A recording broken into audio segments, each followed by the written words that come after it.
So positioning ideas of interfaith dialogue and everything, was there anything sparked in you as a physical plan or activity, or your future saying that I gotta do this because that will help? Anything sparkled the trip? I think the trip to Turkey sparked in me the desire to not have interfaith dialogue be something that I do because that's what I do as a person. I mean, obviously, I think it's been always, given my background, it has been very important to me as a person. But I think what the trip sparked for me, that I was asked to go to Turkey as a religious leader, and I came back from Turkey as a changed religious leader, one who could see her calling and her service in her local Christian community in a much different way, that in whatever way that I could, that I would be a proponent for interfaith dialogue, and that I would be a peacemaker through tolerance, and that hopefully in my interaction with other groups in the church, with individuals in the church, the way I would minister with and for other people, that the people that I serve could see themselves as practitioners of interfaith dialogue, that they, that I had a responsibility to teach them, what's this all about, and how can our faith be enriched by the process, and how can I grow as a Christian by being part of interfaith dialogue, and how can I appreciate the other peoples and faiths of the world, and therefore build a better community and a better world.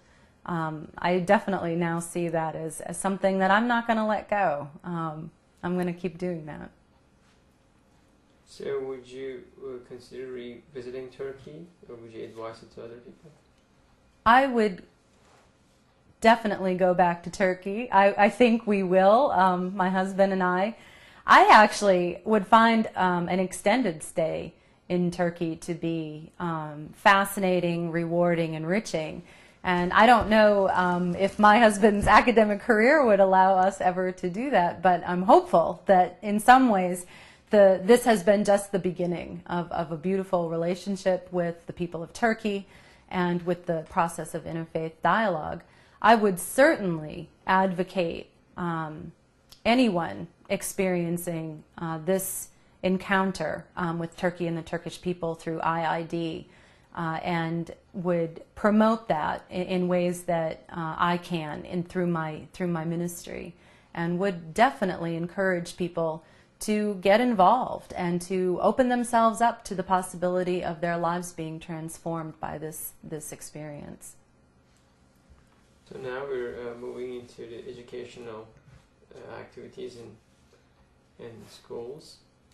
So have you heard about Fethullah Gulen before, or did you read anything before the trip? I did not know about Mr. Gulen's work before going to Turkey. So his influence through IID was completely new to me. So you see the educational activities or the schools or the institutions that you visited, what do you think about them? Like, they obviously are the inspiration of Gulen to the Turkish people. I've been impressed by Mr. Gulen's emphasis on education as part of a whole vision of building society and promoting peace.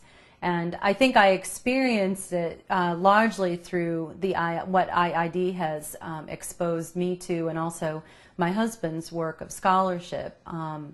I would say that every place that we went, and this would also include the hospital that we visited, that I was struck by this movement's care of the whole person, that it wasn't just simply we would cater this toward a very narrowly conceived religious notion. It was very holistic, including the education and care of the mind, the body, and the spirit, and I think that has a lot of integrity to it. So how do you see the involvement of business, like chipping in for these educational efforts? The involvement of the businessmen in Turkey toward the educational efforts was deeply inspiring. Again, it was an understanding that ordinary people have a calling to enrich their society and to invite other people into that experience. And that again is a holistic pursuit, and that it is part of the blessing of being a human being is to engage ourselves in life and at this very deep level, and to provide an atmosphere, a context for learning that really I found, I don't know, I don't really have anything to compare it to, really. It was deeply moving to be in those schools and to be in the hospital and to see how businessmen have I think a deeper, broader understanding of what it means to contribute to society, to the world, and that these themselves are a way of creating connections among people and transforming the world one person at a time. What do you think of all these efforts and activities in terms of are they succeeding or not? Like, and if you think that way, what is your source of understanding?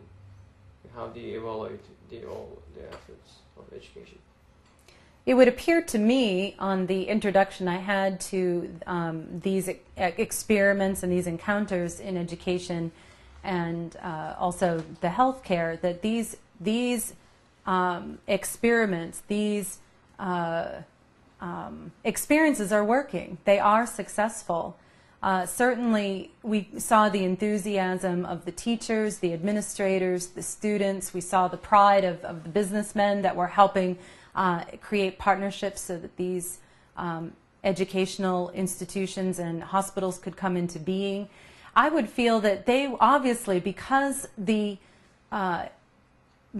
institutions were so fruitful and are so fruitful, that they are drawing from a tremendous source, and I would say a tremendously spiritual source, a spirituality that's not just about some quaint notion of the hereafter, that everything will be better by and by, where I think it's a deeply deep engagement with everyday, ordinary life, that this is where we can touch lives, transform lives, and that we can keep passing that on, as I mentioned before, is creating a larger and larger circle of well-being.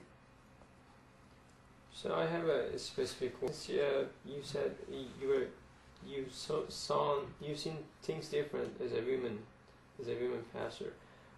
We've encountered some, like we've seen, or you've seen probably different schools or hospitals. You've seen women teachers, women directors. So we've seen in the hospital. What do you see of the women's involvement in the Gulen movement? Because there are accusations to Islam in general about hiding women from something.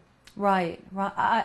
My experience of the women that I met was that they were deeply engaged in their process of contributing to this wider vision of spiritual and holistic well-being. And that was the perspective I received, whether the woman had chosen to lead a life raising children at home, or as a director, some of these directors of the hospitals or teachers at these other religious institutions, these educational institutions, that these women were making choices for themselves about how they wanted to live out their life, their faith, and that there was an appreciation for all of those ways. And I think it would be a mistake to say that women are somehow not contributing to this movement. I think it would be an underestimating and a discounting of some of the meaningful ways that women have entered into this process. In one of the previous questions, I mentioned how, as an American woman, I was very much struck by the family life